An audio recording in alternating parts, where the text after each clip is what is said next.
오늘도 하나님의 은혜와 사랑과 평강, 주님이 주시는 능력과 은사와 그리고 기적이 든든한 교회와 이 말씀을 사모하여 듣는 모든 백성들에게 임하기를 간절히 진심으로 축복합니다. 마가복음 12장 41절로 44절을 본문으로 가난한 자의 헌금 하는 말씀으로 은혜를 나누고자 합니다. 여러분, 벌도 나비도 똑같이 꿀을 먹고 삽니다. 그런데 어째서 벌한테는 침이 있고 나비한테는 침이 없을까요?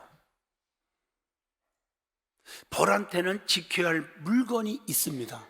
그러나 나비에게는 지켜야 할 물건이 없다는 차이입니다.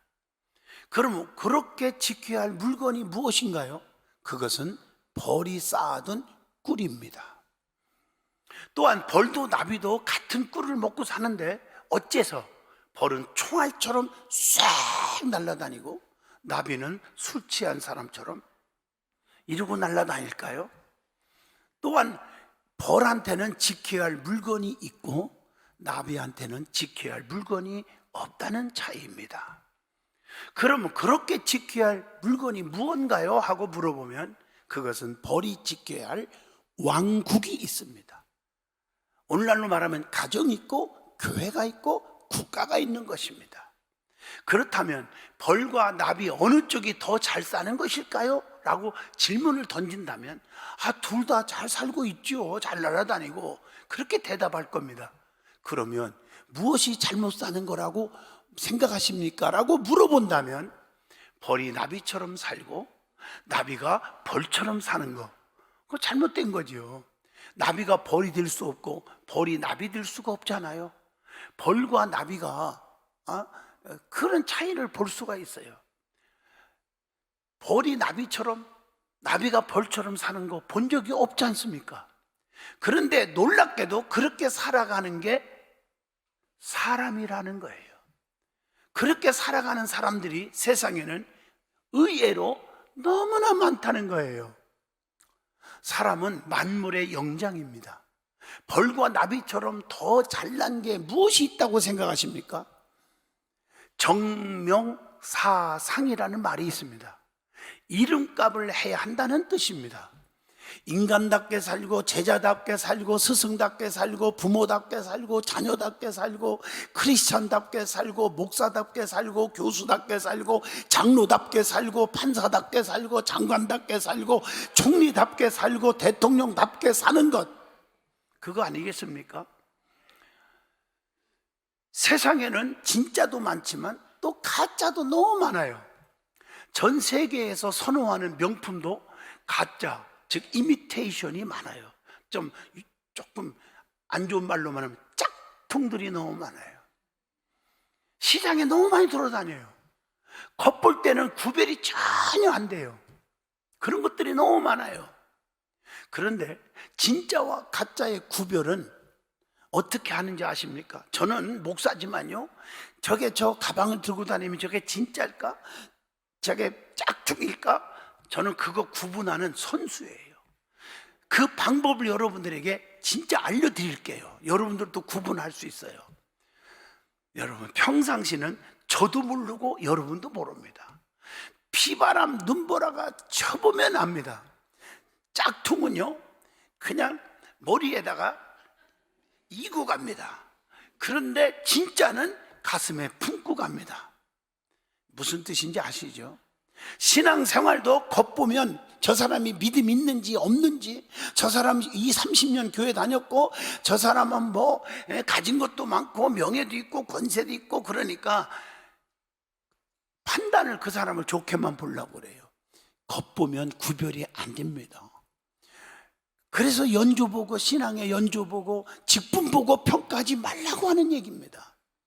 성령 충만하여 거듭난 자, 즉 하나님을 진심으로 사랑하고 교회를 사랑하고 성도들을 사랑하고 주의 종들을 사랑하고 어려운 사람들을 사랑하고 환난과 고난이 올 때 진짜 사랑하는지를 알 수가 있습니다. 이거 봐야 돼. 끝까지 자기 사명을 감당하고자 감당하고자 자기 위치를 지키고 흔들리지 않는 자가 진짜 하나님을 사랑하는 자입니다.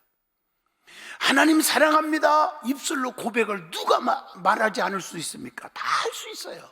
그러나 진정으로 사랑하는 사람은 보이지 않는 하나님이지만 그 하나님 사랑합니다 라고 하지만 그 사랑하는 증거를 가짜가 되지 말라고 성경에 딱 가르쳐준 세 가지가 있습니다. 요거를 사랑하는 자는 꼭 나를 사랑하는 것과 똑같다고 하는 겁니다. 첫째, 그리스도의 몸인 교회를 사랑하는 것입니다. 그래서 피 흘려 사신 교회를 늘 사랑합니다. 마태복음 16장 18절에 내가 내 교회를 세우리니 이렇게 말하고 있어요. 음부의 권세가 이기지 못하게 하리라. 교회는 그리스도의 몸이십니다.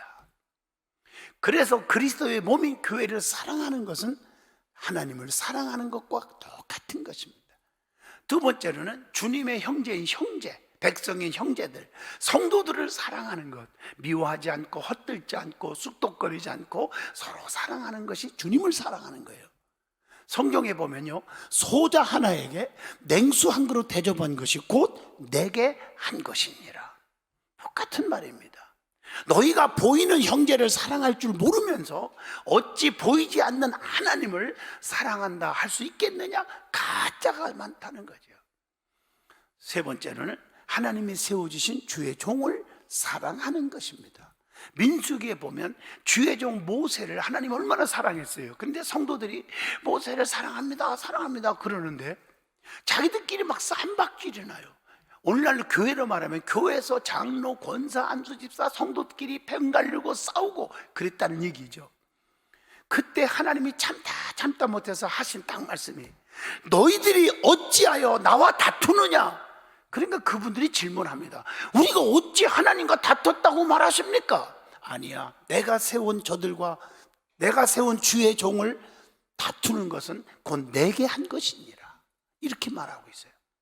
여러분 진짜 사랑할 수 있기를 바랍니다.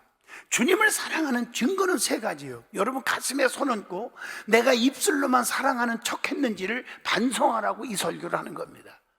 첫째, 마음이 가는 거예요. 부부지간에도 마찬가지예요. 마음이 가야 진짜 사랑이에요. 두 번째, 몸이 가는 거예요. 자주 만나는 거예요. 세 번째, 물질이 가는 거예요. 이게 안 가면 가짜들입니다. 여러분 진짜가 되시기를 진심으로 축복합니다.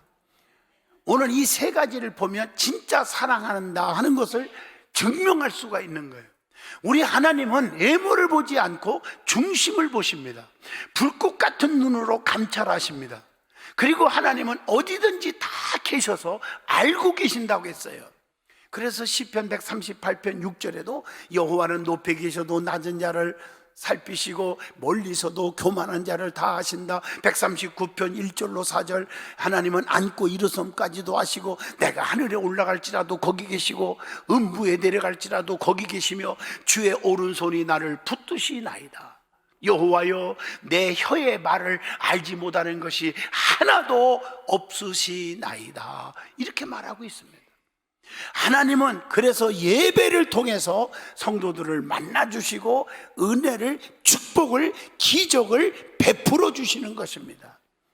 그래서 예배가 그리워하고 예배를 사모하고 예배에 성공하는 사람들, 망한 사람 제가 목회 48년 동안 본 적이 없습니다. 예배는 그래서 신령과 진정으로 예배하라고 성경은 가르쳐 줍니다. 예배는 요소가 있어요. 그것이 있어서 예배가 돼. 말씀이 있어야죠, 기도가 있어야죠, 찬양이 있어야죠, 예물이 있어야죠, 코이노니아 성도의 교제가 있어야 됩니다. 그 중에 특별히 하나님께 드려지는 예물은 얼마나 많이 드렸느냐, 이것이 중요한 게 아닙니다. 중심으로 드렸느냐. 오늘 그래서 이 말씀을 여러분들에게 준비하여 드리는 설교입니다. 오늘 본문 말씀을 통해서 깊은 은혜와 깨우침이 있기를, 그리고 축복 속에 사는 여러분 되기를 바랍니다.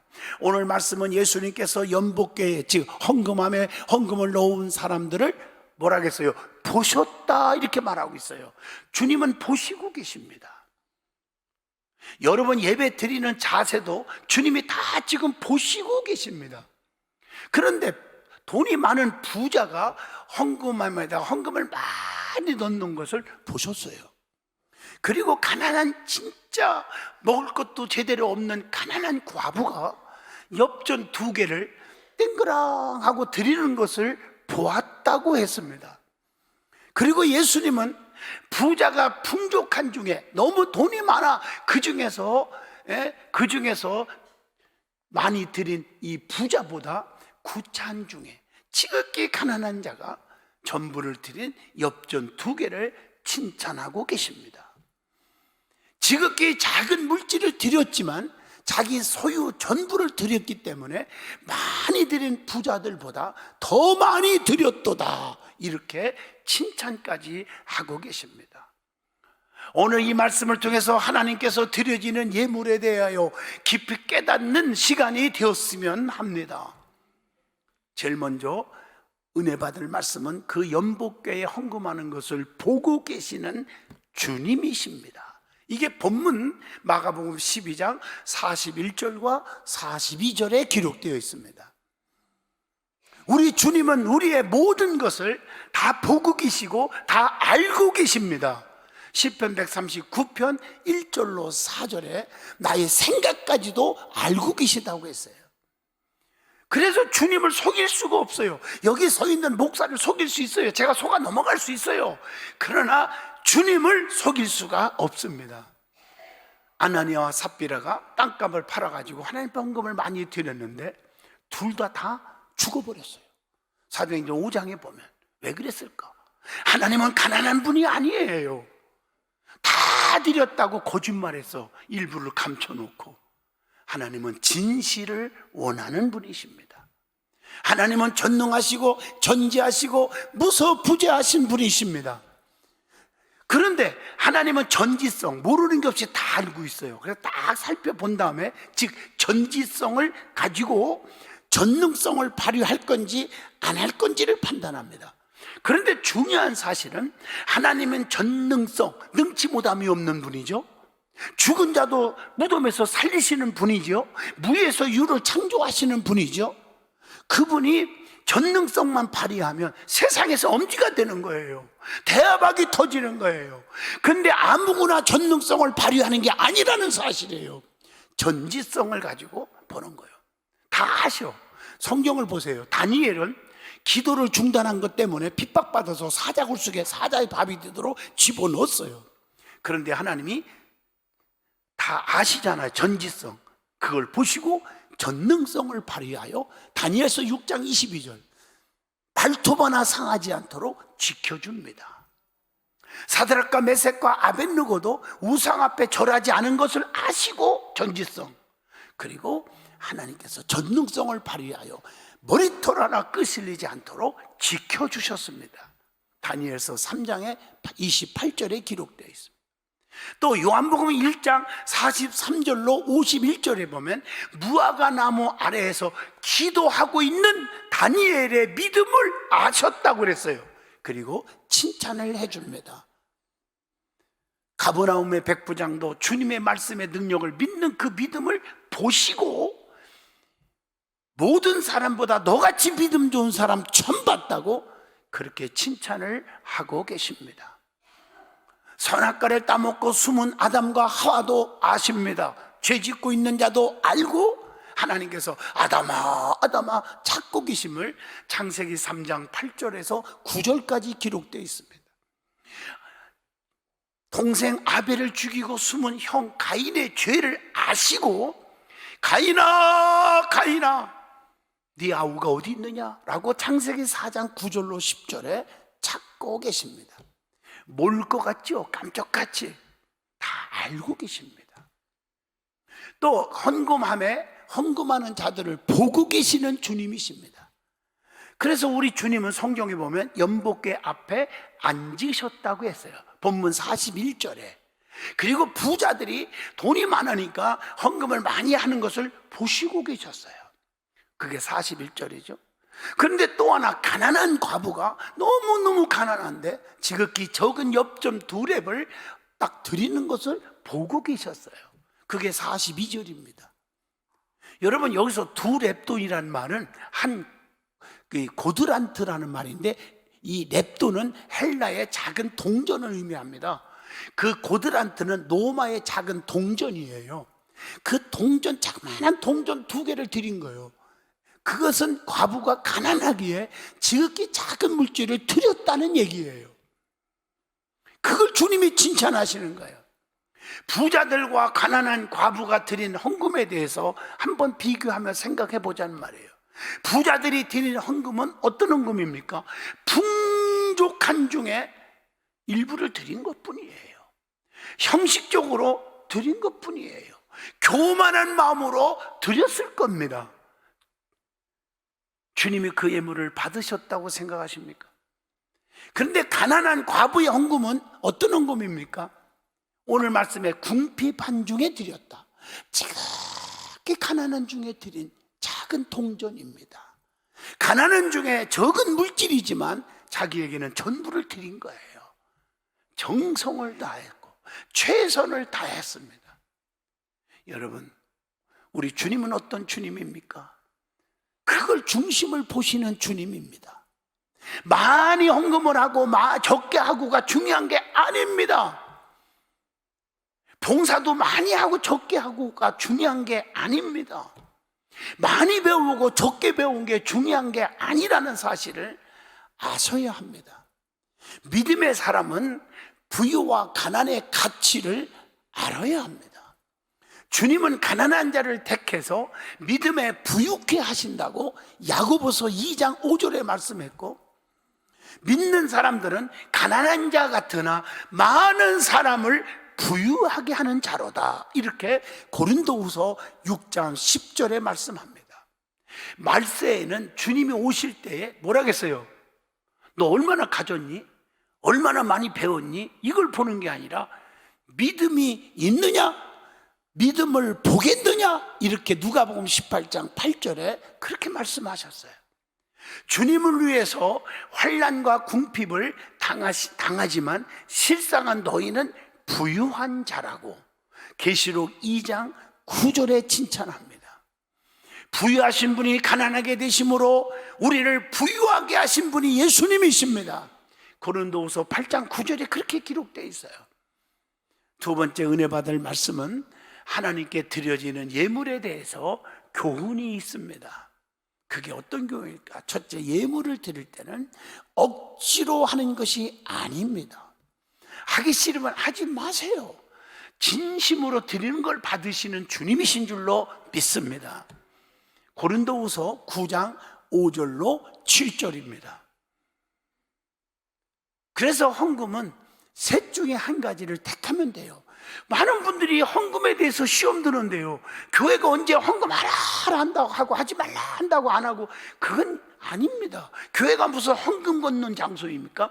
착각하면 안 됩니다. 믿음이 와닿지 않으면 체면치료를 하지 말고 안 하면 됩니다. 안 한다고 해서 목사님들이나 장로님들이 차별하거나 미워하거나 한 번도 그런 적이 없습니다. 저는 목회 평생에 헌금 안 했다고 해서 차별두거나 미워한 적이 없습니다. 두 번째, 없으면 못하면 됩니다. 여러분, 전도해라 그러는데 지금 중환자실에서 숨이 까딱까딱 넘어가는데 어떻게 전도해요? 못하는 겁니다. 아니, 삼계탕 하나 끓여 먹을 돈이 없어. 그 삼계탕은 삼양라면에다가 계란 하나 푸는 걸 얘기하는 거예요. 어떻게 합니까? 못하면 됩니다. 누가 미워하지 않습니다. 믿음이 없으면 못하는 거예요. 괜찮습니다. 그러나 확신이 생기거들라, 감사가 넘치거들라, 또 하면 되는 겁니다. 저는 실제로 이 마음에서 우러나오는 겸손과 진실을 주님이 보시기 때문에 실제 내 목회 현장에서 있었던 얘기예요. 80 이상이 된 할머니가 계셨어요. 그분은 골다공증으로 너무 심해서 걷지를 못하는데, 목사님은 전도해라, 전도하는 사람 하나님이 기뻐합니다. 그러니까 순종이 제사보다 낫잖아요. 걷지도 못하는 몸 갖고 전도하러 다니는데 몇 명을 전도했겠습니까? 1년 12달 다가도 한 명도 전도 열매가 없어요. 그런데 하나님은 중심을 보시고 어려운 속에서도 열심히 하니까 3개월 만에, 병원에서 치료가 안 되는데 3개월 만에 걷는 사람이 되었습니다. 바로 이겁니다. 그래서 성경에 마태복음 6장 21절 예물에 대해서 말씀하기를 내 보물이 있는 그곳에는 내 마음도 있느니라. 저는 이 설교를 하면서 솔직히 이 말씀을 붙잡고 지금까지 신앙생활을 했고 누구보다도 제일 많이 하고 싶어서 했던 목사이기 때문에 나 이 말씀을 떳떳하게 증거할 수가 있습니다. 있어서 한 게 아닙니다. 은혜를 받으면 물질의 욕심과 인색함이 없어지는 게 성경의 공식이에요. 보세요. 사케오는 탐관오리입니다. 돈 떠오르는 사람 같아요. 남의 것 막 뺏고 그랬어요. 호주머니 착복하고 욕심꾸러기요. 그런데 예수님을 딱 만나, 쉽게 말하면 성령 충만했다 그 말이에요. 그러더니 갑자기 달라지는데 남의 거 뺏은 거 생각만 나도 4배로 갚아주겠다. 그리고 내 재산 반절을 딱 잘라서 가난한 사람에게 다 주겠다. 누가복음 19장 8절에 그렇게 기록되어 있어요. 은혜 받으니까 욕심이 사라져요. 자, 야곱은 은혜를 받고 돌단을 쌓아 기름을 다 우주적인 구두쇠가 드렸다고 창세기 28장 16절에서 18절에 기록되어 있습니다. 오순절날 은혜를 받고 자기 소유를 팔아서 서로 떡을 떼어주고 나눠 먹고 나눠주고 네 것 내 것 안 따지고 이렇게 유무상통했음을 사도행전 2장 45절에 기록되어 있습니다. 부자 청년은 예수님으로부터 재산을 다 팔아서 가난한 자에게 주고 나를 쫓으라. 그랬더니 이 부자 청년이 돈 많은 것 때문에 근심하면서 예수 곁을 떠나버렸다고 마가복음 10장 21절로 22절에 말해요. 물질 때문에 믿음 떨어지는 사람 너무 많습니다. 그 다음에 주는 교훈은 내가 믿는 하나님 아버지는 부자이시라는 것입니다. 그래서 욥이라는 사람이 고백합니다. 주신 자도 하나님, 취하신 자도 하나님, 산천하지의 모든 게 하나님 겁니다. 그랬더니 하나님 욥에게 배의 축복을 얹어다 주었다고 성경은 말합니다. 물질의 양을 보시는 하나님이 절대로 아닙니다. 형제와 화해하지 않고 있었구나. 하나님은 제물을 드리러 왔어도 안 받으셨습니다. 화해하고 와라. 마태복음 5장 23절로 24절의 말씀입니다. 부자가 많은 것을 드렸지만 과부의 엽전 2개를 드린 것 비교가 안 돼. 제일 많이 드렸다. 이렇게 오늘 본문 43절에 표현을 하고 있습니다. 여러분, 그 안에서 누가 제일 많이 예물을 드렸습니까? 이제부터 판단을 달리 하시기를 주의 이름으로 축복합니다. 하나님은 중심을 보시는 분이에요. 사무엘상 16장 17절에 사무엘상 16장 7절에 보면 여호와께서 사무엘에게 그 용모와 키를 보지 말라. 내가 이미 그를 버렸노라. 내가 보는 것은 사람과 같지 아니하니 사람은 애모를 보지만 나 하나님은 중심을 보시느니라 하시더라. 여러분, 달란트 비유 아시지 않습니까? 마태복음 25장 23절 착하고 충성된 종아, 네가 지극히 적은 일에 충성을 했으면 더 많은 것을 네게 주며 네 주인의 즐거움에 참여할지어다. 그래서 하나님은 가난한 분이 아니라 부자인데 드리라. 왜 그럴까? 축복을 주기 위함입니다. 하나님을 물질보다 더 사랑하는 줄을 시험하고 있는 것입니다. 아브라함에게 이삭을 드리라고 그럴 때 이삭을 잡수고 싶어서 드리라는 게 아니잖아. 머리털을 안 건드렸어. 이삭에게요 100배의 축복을 주었고 물질의 거부가 되었고 180살 사는 장수의 축복을 주었음을 창세기 26장에 12절에 기록되어 있습니다. 그리고 22절에도 우리가 깨닫게 해주고 있습니다. 아브라함에게도 어떤 축복 줬을까요? 복의 근원, 믿음의 조상, 자손의 축복, 물질의 거부가 되게 하셨음을 창세기 12장 1절로 3절까지 기록되어 있습니다. 여러분, 엘리야가 나타나서 마침만 먹고 죽을 떡 한 조각을 달라고 했을 때 이 과부는 그걸 먼저 드렸더니 기름독의 기름이 떡가루 그릇의 떡가루가 마르지 아니한지라 즉석에서 기적이 일어났어요. 열왕기상 17장 14절의 말씀입니다.